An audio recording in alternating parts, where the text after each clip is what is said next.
The world never really went off the gold standard. Heck, gold, it should be at least measured at 200,000 US dollars per ounce. Some people even say more. I've heard 350, even as high as $500,000 per ounce of gold. Where would that put our friend silver? Let's just say at minimum in the tens of thousands of dollars per ounce. But is this all just fantasy, dreaming? Or can the argument be made that the world never really went off the gold standard? We've been on kind of a silent gold and silver standard for the last number of decades. But right now, right before our very eyes, we're seeing a re-emergence. We're seeing people around the world reclaim gold and silver as a real store of value. It's growing and growing, and the argument can be made that gold and silver as the base of any money, it never went away anyhow. I'm working hard to get you $300,000 gold, let's say $50,000 silver. All I ask in return is that you come back and join me here in the basement. You are important. Please give this video a thumbs up, subscribe to my channel. Now look, if you do that here in the next 2 seconds, I'm going to ring the bell for you. All right, thank you. Now let's get back to the video. Is that what happened in 1971? Didn't they call him Tricky Dick Nixon? Did they just trick everybody into believing that gold was no longer valuable when Richard Nixon in 1971 temporarily took the United States officially off the gold standard? But did gold become worthless at that point? No. Did it become somewhat of an enemy to the US dollar? Absolutely. Was there a concerted effort on many levels to suppress gold as a store of value in the Western countries? Absolutely. But did gold go anywhere? Absolutely not. It maintained its value. It's done pretty well since then, as a matter of fact. And when you compare it to the US dollar, it's performed spectacularly. Now, the other important thing we need to talk about with this is one of our ex-Federal Reserve governors, John Exter. He has Exter's pyramid, an upside-down pyramid that shows gold and silver as the base of any and all money. So temporarily, they can use smoke and mirrors, absolutely, to fool people into thinking gold and silver aren't valuable. But you know, gold and silver are sitting there. I would call it a silent gold standard over the last number of decades, but it's re-emerging right now, and we're seeing growth and renewed interest in the precious metals from every corner of the planet. I hope it puts a big smile on your face when you hear that if we wanted to back the dollar with gold right now, we would need a gold price $200, $300, $400, some people even say as high as $500,000 per ounce. And again, that would equate into unbelievably high silver prices. And it's easy for us to sell ourselves short, right? We hear things like that and we think, oh, that's not going to happen.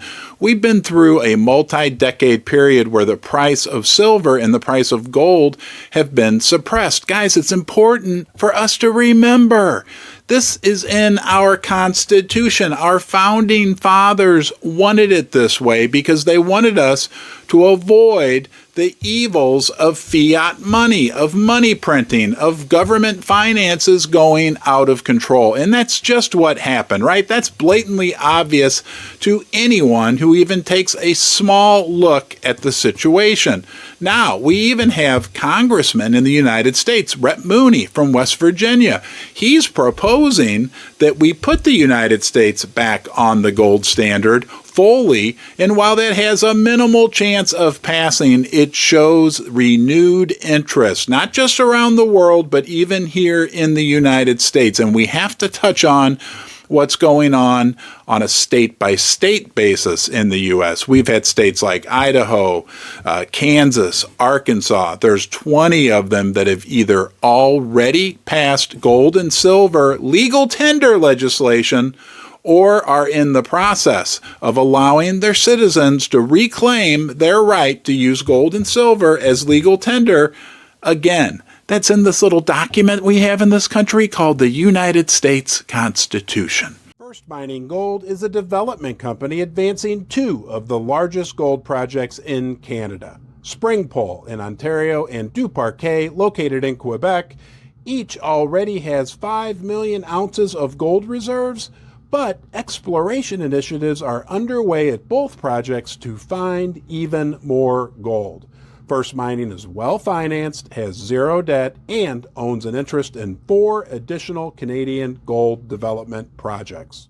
The silver standard, the gold standard, they never went anywhere. Remember, they just kind of went silent for a while, but they were lurking. They were there, maintaining that base of money throughout the world. And now what do we see? We hear about gold-backed digital currencies. And guys, this is fascinating because it is the future.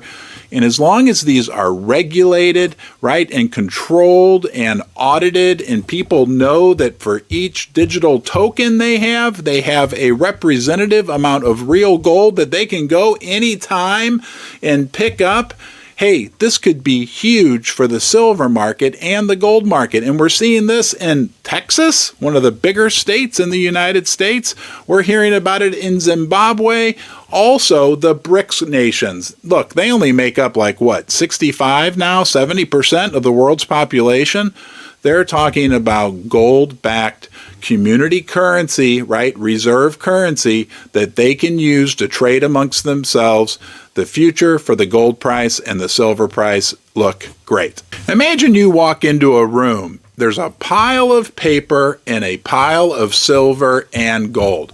Which one would you choose? It just blows my mind that I'm able to convert or trade paper currency for real metal, real money, God's money. Hey, thanks for joining me today here in the basement. Watch another video. Please give this one a thumbs up, and I'll see you soon.